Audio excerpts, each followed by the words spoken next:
Καλώς όρισες στο μάθημα «Η ανεμόμελη του οροπεδίου Λασιθίου». Σε αυτό το βίντεο θα σου δείξω πώς θα χρησιμοποιείς τη συγκεκριμένη πλατφόρμα.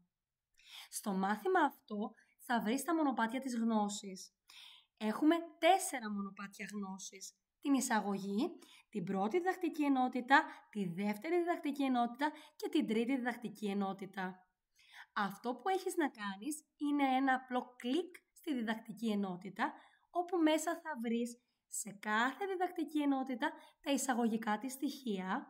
Σκοπό, πατώντας το βελάκι, διαβάζεις τα περιεχόμενα του σκοπού, τα προσδοκόμενα μαθησιακά αποτελέσματα, λέξεις κλειδιά και τον εκτιμόμενο χρόνο μελέτης της συγκεκριμένης διδακτικής ενότητας. Κάθε διδακτική ενότητα περιέχει μια εισαγωγική δραστηριότητα ώστε να ξεκινήσεις ευχάριστα το μάθημά σου.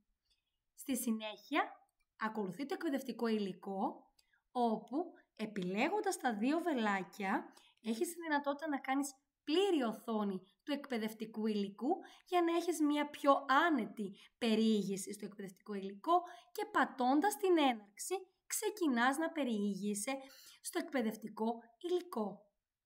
Για να βγεις από την πλήρη οθόνη, αυτό που έχεις να κάνεις είναι να πατήσεις το Escape στην πάνω αριστερή γωνία του υπολογιστή σου, του πληκτρολόγιου του υπολογιστή σου και να συνεχίσεις με την επόμενη διδακτική ενότητα.